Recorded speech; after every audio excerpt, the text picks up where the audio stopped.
up in the next 1 hour, Ghana soon to become major exporter of salt and the African Continental Free Trade Area. Also coming up, donor partners to end immunization support for Ghana by 2026. Ahinsan residents appeal to Kumasi Abattoir authorities to deal with pungent smell from a river polluted by meat processing factory. And Libya will hold national elections on December 24.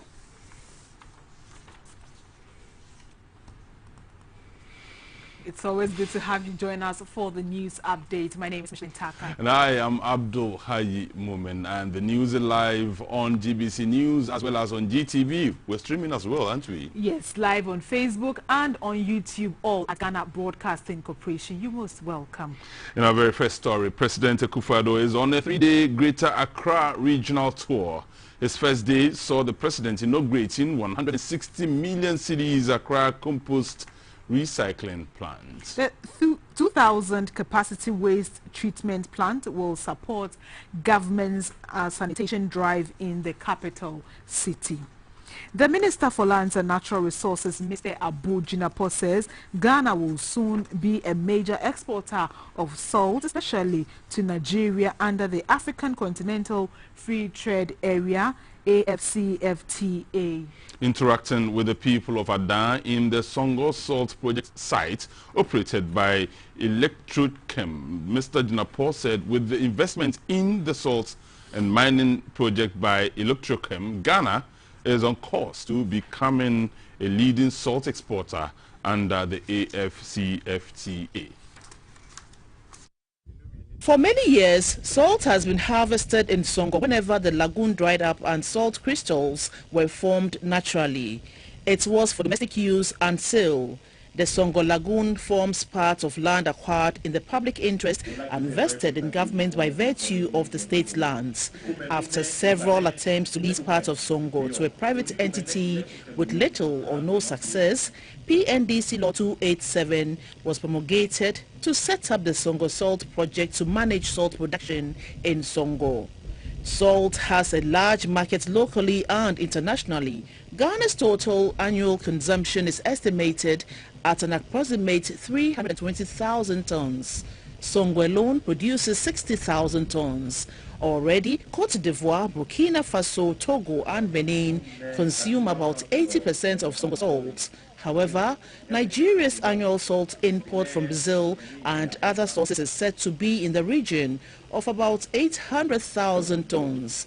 Developing Songo will expand its salt production capacity to about 1.2 million tons, which will enable it to supply Nigeria and other countries in the sub-region. Based on this, the chiefs and the government agreed to lease the salt mining site at Songo to Electrochem, a subsidiary of Magdan Company. Since taking over a little over 10 months ago, there has been some development at the salt mining site with a lot more youth in the community employed. On his Greater Accra regional tour, the Minister for Lands and Natural Resources, Mr. Samuel Jinapo, visited Electrochem to assess ongoing work. He was happy about progress at the mining site and said a successful salt mining operation in Songo will make Ghana a major exporter of the commodity in Africa. Mr. Jinapo again pledged the government support for the private sector to thrive. The work they seek to do is towards the welfare of this neighborhood and the welfare of our country. And government and the Ministry of Lands and Natural Resources fully prepared to give whatever support we have to this company to enable them exploit these resources to contribute to the economic growth of our country. The chairman of the Magdan Group, Mr. Daniel Macaulay, said the company is working to make Ghana one of the biggest in salt mining in Africa and 5th in the world. This is the biggest salt mine in Africa. And I urge all of you, and by your prayers and your support, we take this to another level. Indigenes of Ada are happy with the current state of the salt mining site since it is bringing about development and improving the living conditions of the people. By 2026, donor partners will end immunization support for Ghana. This is because Ghana's gross national income has attained a level where it is assumed that the country should be able to self-finance her immunization interventions. At a meeting in Accra, stakeholders in health immunization have begun discussions on how to transition how to begin the transition process and how it can be done without creating a gap in child immunization in Ghana.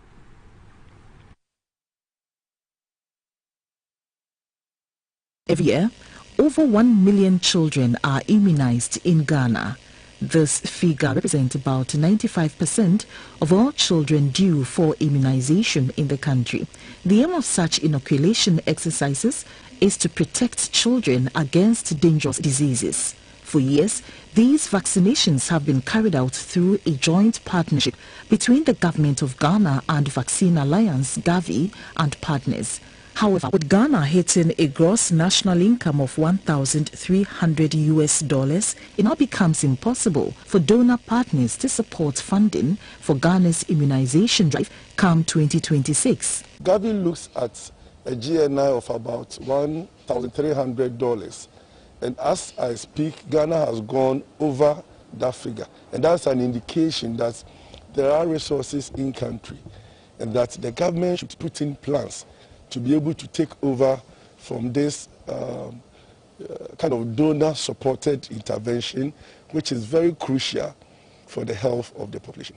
Madame Gifty Mante is the Vice President of Ghana Registered Midwives Association. As a midwife, she has immunized hundreds of children in the course of her career. She tells GBC News a sustained national drive to immunize children is the way to go, as the benefits to babies and children are enormous. You know, when a child has measles, we know that this child can end up with even blindness. The expectation, according to Madame Nancy Ansah, the Executive Director for Hope for Future Generation, the organization which is leading the advocacy for a smooth transition, is that Ghana will make available the needed funding to immunize young ones when the time comes. What we are advocating for is that government will bring a focus on immunization financing, ensuring that there is budget allocation. Vaccines, according to UNICEF, are among the greatest advances in global health. Such shots reduce the scourge of diseases like polio, measles and smallpox, helping children grow up healthy and happy. Reporting for GBC News, Gifty Ajay, Accra. Well, currently, several state agencies have asked citizens of the country to update information on their identity using the Ghana card. Recently, the Ministry of Communication and Digitization asked all adult Ghanaian citizens to re-register their SIM cards using the Ghana card, while the Accountant General departments also warned that by December, any government worker who failed to register for the Ghana card would forfeit his or her salary. This decision has, however, been reversed.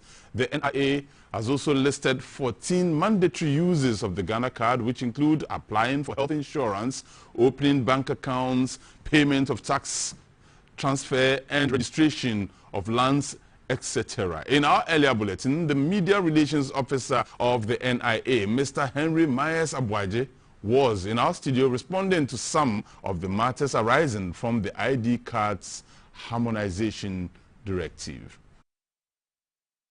We started the mass registration. We had a target.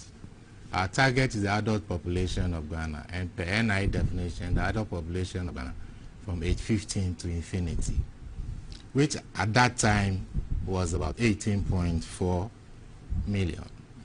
As at 1st of October, we have registered 15.6 million people and have issued 13.2 million cards. So if you do the aggregate, we have done about 85% of the adult population. The system we deployed was an online system. And you agree with me that in several places of Ghana, our internet connectivity was very, very poor, not stable. So we could not do deep duplication and print cards instantly. So we had to maybe if we are in this district for 13, 14 days, by the 14th day, not everybody in the district has received his or her card, but we have to move on to the next district. So there was a backlog of cards that were left not printed and not issued. But when we ended the mass registration and the mop-up, we came back to Accra and printed all the backlog cards. As we speak, all the cards are in the districts and equipment is already there. We are training staff as is now and to deploy them by next week, next 2 weeks, to issue the backlog cards that have been printed.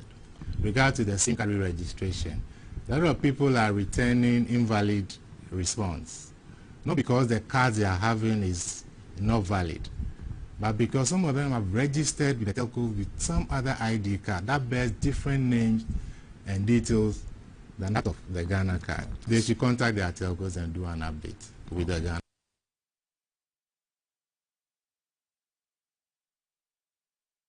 Residents of Ahensan in the Asokwa municipality of the Ashanti region say they can no longer stand the pungent smell from a river in the community which has been polluted by a meat processing factory in the area.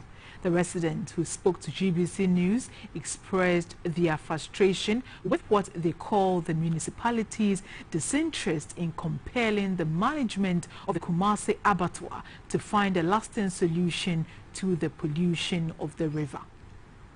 The Kumasi Abattoir, located at Kasi, is a public-private company which was opened in 1998 to process a range of hygienic meat products for sale to the public. This was in response to the use of unhealthy and unorthodox meat by some individuals in the slaughtering and preparation of meat for the open markets in the Ashanti region. The relationship between the abattoir and a nearby river is a source of tension in the area currently. This is the Brahoho River, which has served the Ahensan community in Asokwa and other places for years. Residents of Ahensan say until the establishment of the Kumasi Abattoir Company, the river was very clean. The community accused the abattoir of irresponsible disposal of blood, cow dung and other animal waste into the water body, which has led to the river's discoloration and pungent smell, making living in the area very uncomfortable. Even passers-by are said to complain about the offensive smell. But management of the abattoir has appealed for calm as it takes steps to address the issue. Yeah, so inside, if you look at inside the drain, you see this light, water, something coming from that is the first inspection chamber. So, like I was explaining, it goes by gradients. From this inspection chamber, we have second inspection chamber, third inspection chamber. Then before it goes to the water there, where we join to the channel. The plant manager of the abattoir, Mr. Joshua Bright Aminape, told GBC News that the abattoir has installed a biodigester to convert the waste matter into energy, an arrangement aimed at reducing the problem. The situation is more worrying for managers of the SDA hospital located along the polluted river, where the odor is said to be compounding the condition of many patients who patronize the facility. The medical director of the hospital, Dr. Kwabna Usu-Asanti, noted that patients with respiratory problems are worst affected. In these days of COVID-19, where you have to be in the mask for a long time, the fumes outside are not very helpful and friendly. And if you are somebody who has a lot of allergies, you can end up having a runny nose or even some broncho constriction along the line when you get exposed to it over a long time.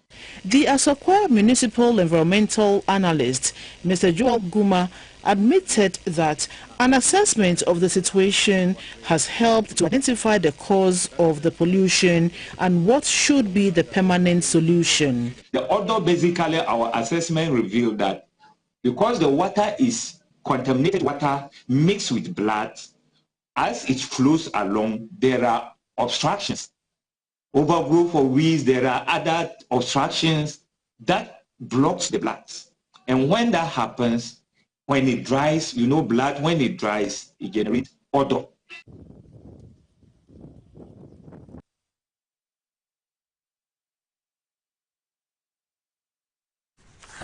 Well, in February 2020, the Ministry of Roads and Highways promised to fix all potholes on the Sola-Wa highway within 2 months. Now, it's been more than a year and a half after that assurance. The road is still riddled with potholes. Swala Abdul Wahab has this report. Now, I'll show you, within the next 2 to 3 months, anybody traveling from Damango, Sola-Wa will not experience a single pothole on that stretch of the road, I promise you. But as we speak, the road is still full of potholes. Passengers and drivers are having very serious challenges plying this route. From Sola to Wa is very terrible. In the past, one could make it 1.5 hours. Even so, make it 1 hour. Today it's a different story. You have to go slow because of so many potholes on the road, making the journey very tiresome and boring. And it's not good for passengers. 3 hours from what to Sola? It's about 45 minutes. I want the government to help us to prepare the road for us. This road plays very key role in the transportation of goods and services from the south to the north. But until the potholes which have been promised to be filled are filled, passengers and drivers who ply this road will continue to suffer until what is needed to be done is done. Reporting for GBC News, Swala Abdul Wahab.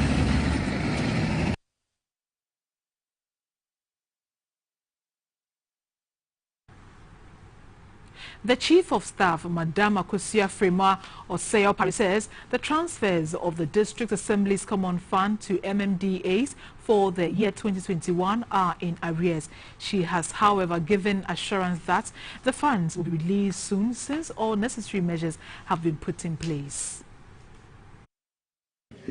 Let me also reiterate the promise I made at the Regional Ministers and Regional Coordinating Directors Conference in April 2021 to the effect that government will resource the RCCs with vehicles and also renovate their office buildings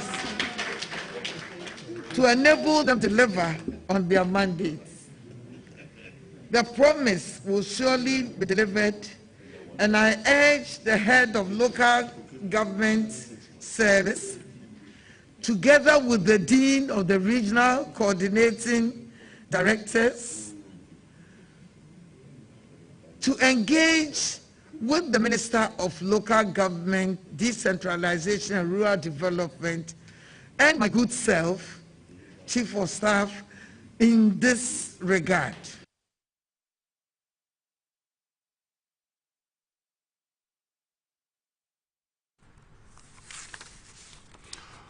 Well, in other news, dancehall artist Mr. Charles Ni Ama, also known in show business as Shatta Wale, and 3 others have been remanded into police custody for 1 week. This was after the Freedom hit maker was charged with the offense of false publication and his accomplices charged for abetment. The accused persons have pleaded not guilty to the charges and are to reappear on Tuesday, October 26, 2021. The other accused persons who were remanded together with Shatta Wale are his personal assistant, Mr. Kojo Owusu Kranting, aka Nana Dupe, graphic designer, Mr. Eric Venator, and a beautician, Mr. Idrisu Yusuf. The 3 have been charged with 1 count of abetment. Lead counsel for Shatta Wale and the other accused persons, Mr. Jerry Avenogbo, arguing for bail for his clients, informed the Circuit Court 7 in Accra that since his clients have denied the charges, the presumption of innocence in the Constitution must be brought to bear. According to Mr. Avenogbo, the truth would be revealed before the principles of natural justice during the trial. The lawyer told the court his clients will be available to stand trial.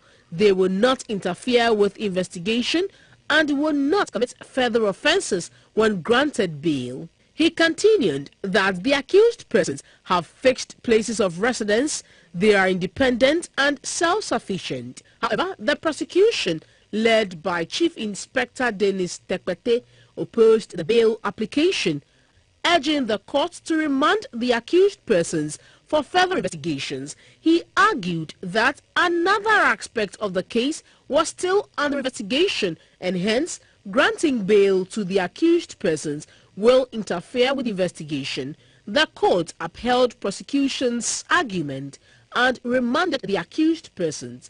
The judge, Mr. Emmanuel Isando, in remanding the accused persons, said as much as the liberty of an accused person is paramount, the safety of society must be considered.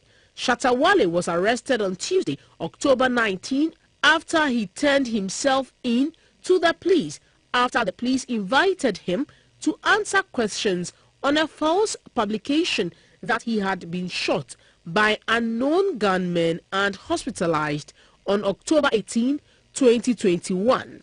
In a related development, Pastor Stephen Kwesiapia, popularly referred to as Jesus Ahwofe of the New Life Kingdom Chapel, who prophesied Shatawale's death, has been charged with causing fear and panic and has been remanded into police custody to reappear on Monday, October 25.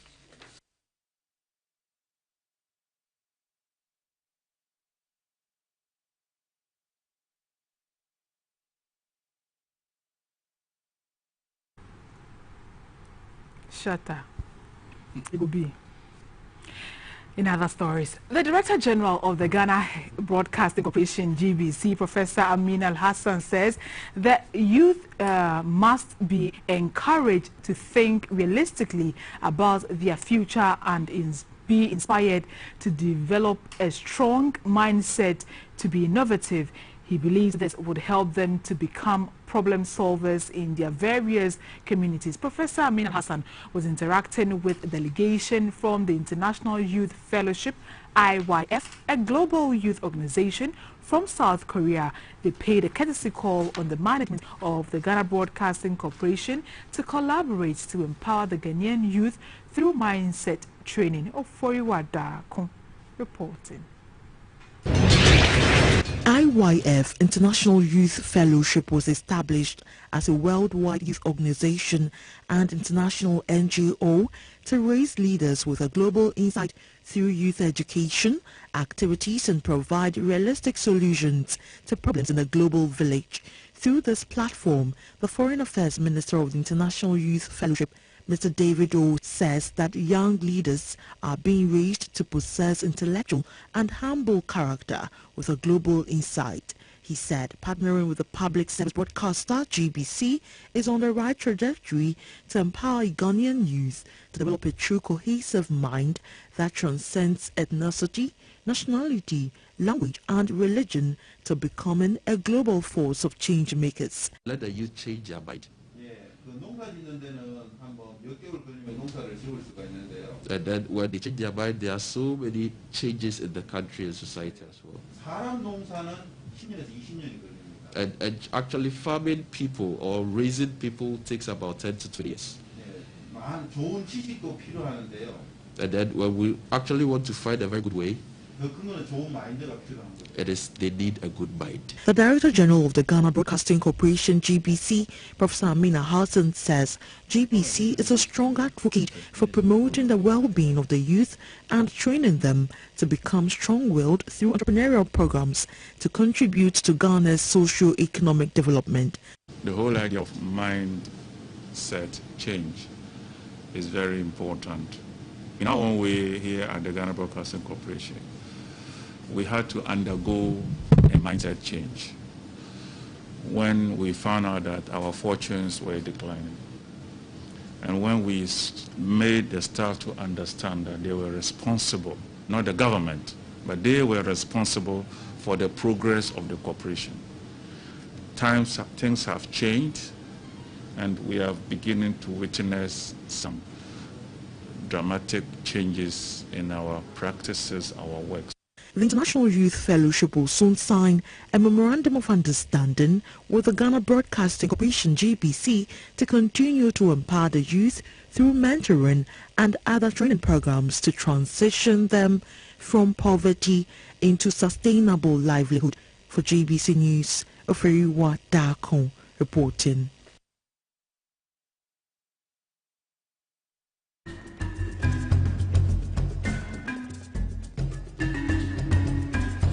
In the month of October, GBC News is offering its news platform to you, our viewers, to try your hands at citizen journalism. We've toured the country and brought you news reports from all spheres. Now, it's your turn to show us your prowess by telling us stories from your localities. You've seen us on the field. Now, pick up your tools and hit the trail with your cameras and capture the issues of concern around you. You can go all out, full measure, shaking together and running over. Send your videos to us on WhatsApp numbers 026 4000 996 or 026 4000 997. We will air your story in our news bulletins, giving you credit for your effort. Don't be left out of our October special. It's GBC News, your news and governance channel. Well, so we'll now listen to one of our citizen journalists, and that slot for today comes from the Ave Maria School in Dansoman, right here in Accra. The school is introducing its students to their responsibilities as citizens, and they held elections to choose prefects for the 2021-2022 academic year. On hand for the process, will you believe this, were electoral officials from the Ablekuma West Electoral Commission, and this was the first of its kind among basic schools in Ghana. Two teachers from the school, Mr. Ransford Magnuson and Mrs. Na Kai Adum, documented the process to share with us. Now watch this. Ahead of the elections, candidates went through a vetting process, organized campaigns, and read out their manifestos. A secretary to the school's electoral commission, Mr. Ransford Magnuson, who is also the head of the social studies department, said it is important to educate junior high school students on the country's electoral process. He said this exercise will be a real example to the young ones and give them the opportunity to appreciate the need to exercise their franchise when they attain the age of 18. The headmaster of the school, Mr. Daniel Ayivo, was grateful to the Ablekuma West Electoral Commission for the invaluable support. He called on other junior high schools to take advantage of the school session to educate their students and inculcate in the younger generation the spirit of patriotism. The voting process started at 9 a.m. and closed at 1:30 p.m. The Electoral College was from Basic 4 to JHS 3. Many of the students were happy at the opportunity to actually go through what they have been taught theoretically. One of the candidates for the head girls position, Wilhelmina Inshiradonko, shared her inspiration to contest. She said she was driven by the passion to lead and make positive changes in the academic life of her mates and juniors. At the end of the exercise, Martin Owusu-Achampon was elected head boys prefect and will be assisted by Ivan Adi. The students also elected Wilhelmina Inshiradonko as head girls prefect. Her assistant is Esther Nyamicha Pia. I mean, if this was to go on at all basic schools, I'm sure that the issue of sports ballots will be a thing of the past. Trust me, it's commendable. We should encourage such. Thank you very much for bringing us that report, Ransford and Nakai. We are grateful to you. You can do as they have also done by bringing your stories to us. GBC will ensure that we show the rest of the world what you have to show. We'll take a break here. When we return, Esther Oumehu will be here with business news.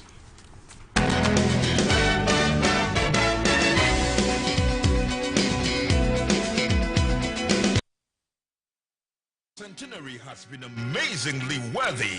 Azar Group is 100 years and continues to achieve greatness. Main brands which were in the company are Azatex, which is an emulsion paint, texture paints, which we were the first people to produce it in Ghana, and Azaglos, which is oil paint. We were the first people to produce the carpenter's glue. Now we have new products like silicone paint. Join Azar Group Celebrate 100 Years and to create another brilliant 100 years together.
Of the farmers' total contribution would be credited to the personal savings account and the remaining 75% to the retirement account. To ensure the smooth takeoff of this initiative, an 11-member board of trustees has been inaugurated. The Chief Executive, National Pensions Regulatory Authority, NPRA, Mr. Hayford Atakrofi, charged the board to ensure farmers get value for their investment made towards their retirement.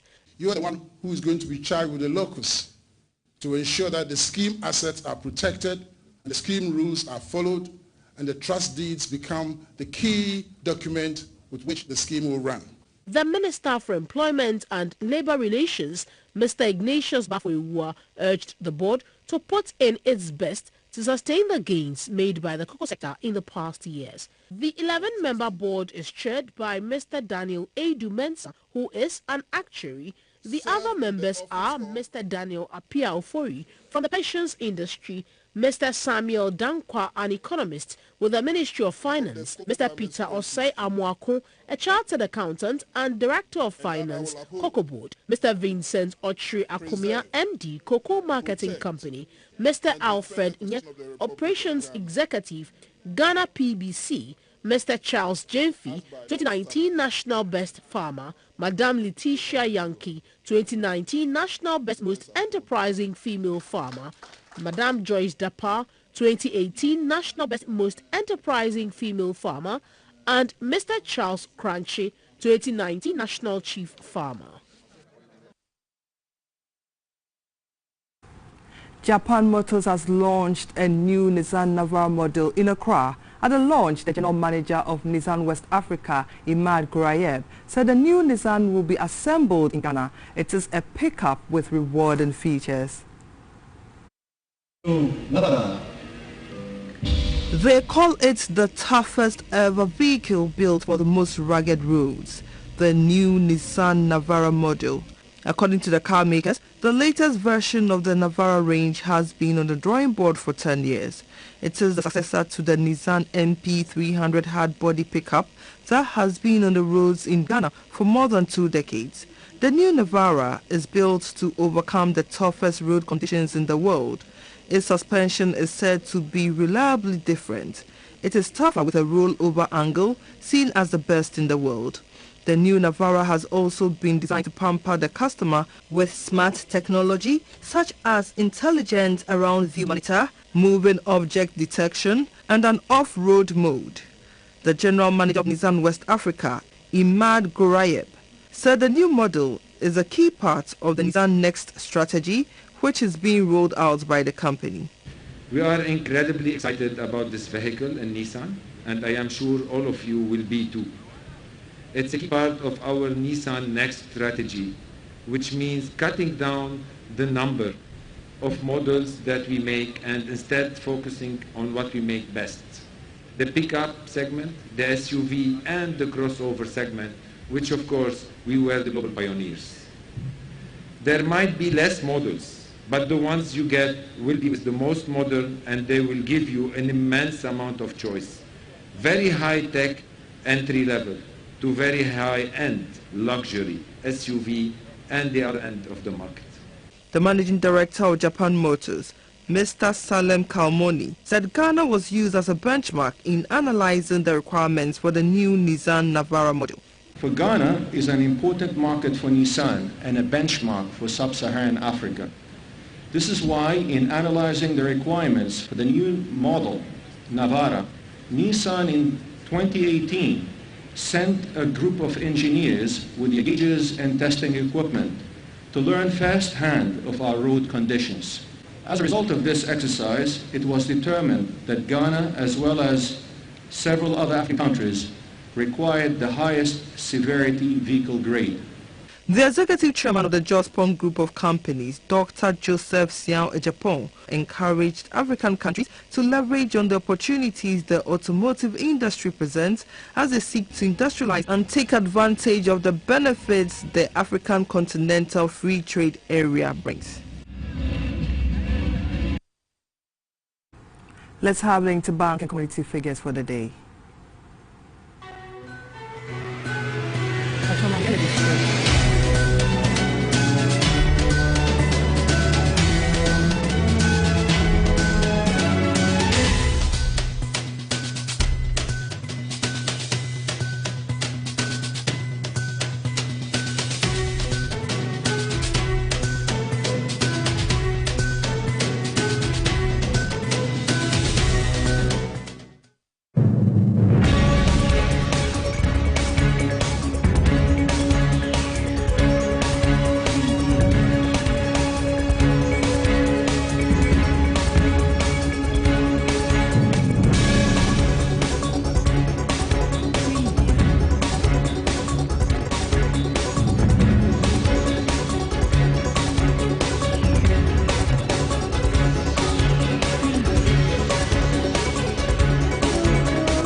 And that was Business, brought to you by MTN. Thanks for watching.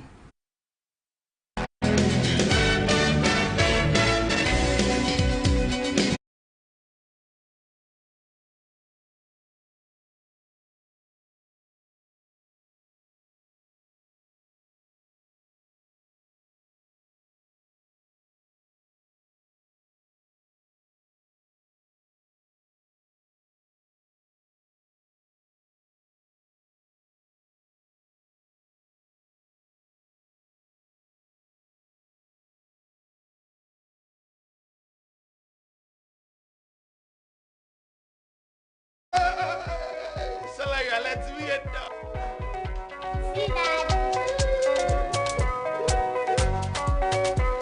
Yes. Wow. At 72, I still receive salary alerts because I made the best decision to invest a lump sum into the retirement salary. Invest a lump sum today in the Old Mutual Retirement Salary and enjoy guaranteed monthly income for life, funeral cover, and the option of signing on with a spouse. Please call Old Mutual today, 050-453-4333. Me feel Old Mutual, 176 years of doing great things. I swore an oath on 7th January to be faithful and true to the Republic of Ghana. And that is exactly what I'm doing in the fight against Galamsey.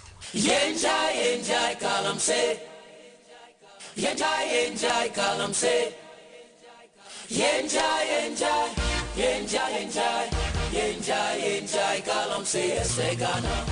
Ghana, my emrina so. Galamsey, ese yenjai, my enkambum, na ye mine say a shaya ye pepe. Yenjai, yenjai, Galamsey. Yenjai, yenjai, Galamsey. Yenjai, yenjai, yenjai, yenjai, yenjai, yenjai, Galamsey, ese Ghana. Galamsey, yes you are say yo. Galamsey, and for best I say yo. Galamsey, in call for you. Say a bunch of wow, bedem. Yenjai, yenjai, Galamsey. Yenjai, yenjai, Galamsey. Yenjai, yenjai, yenjai, yenjai, yenjai, yenjai, Galamsey, ese Ghana. Ye mine Ghana, ye shaman in Seo. Ye mine Ghana, ye shaman in Seo. Ye mine Ghana, ye shaman in Seo. Galamsey, master. Galamsey, master. Galamsey, master. Galamsey, master. Galamsey, master.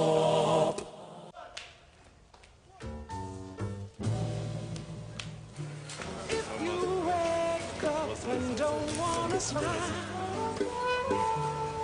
If it takes just a little while, open your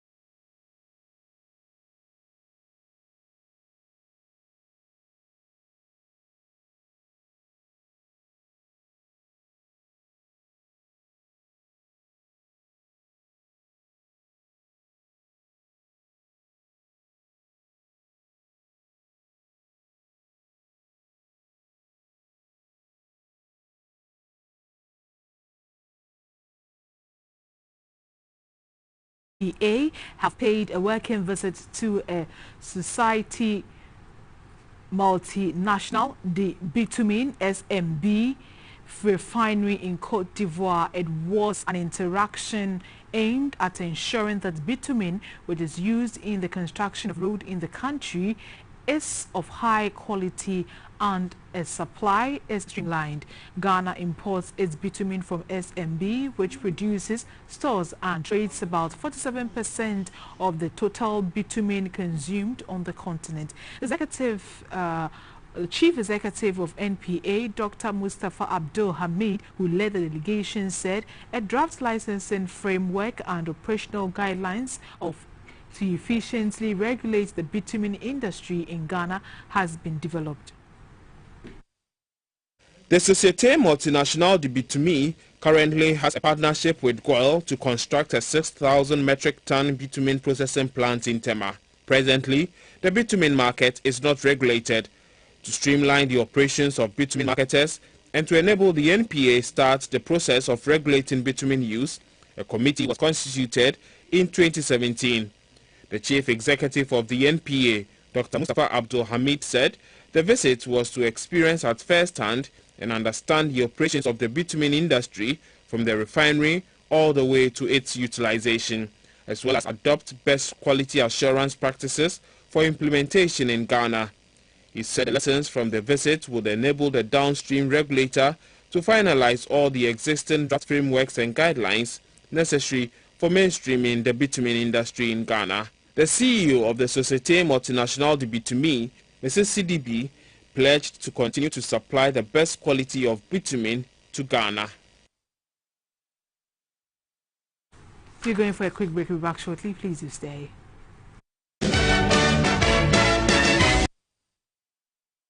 The groom is sick. What? Malaria. Malaria?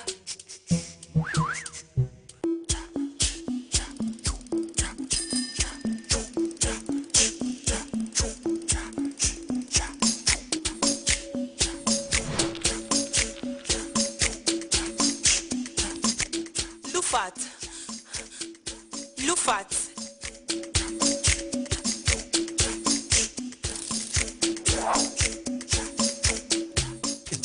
Homa malaria and want to them. Lufat, a malaria drop a. And now you may kiss the bride. Enter Pharmaceuticals and Research Center. And I Lufat. Lufat, a two malaria center. FDA, I shall say a day in Kratoi Ajatum say a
The chairman of the board, Dr. David Nkansa Dramina, whose expertise is chemical pathology, said every decision made by the board will put the interest of patients first.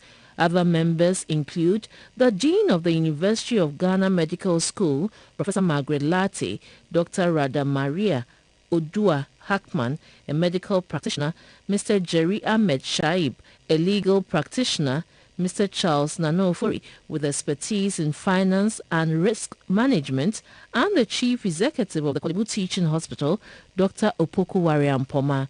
Serofori, GBC News, Accra. The health news was brought to you by Lufat. We have more news after this break. Do stay.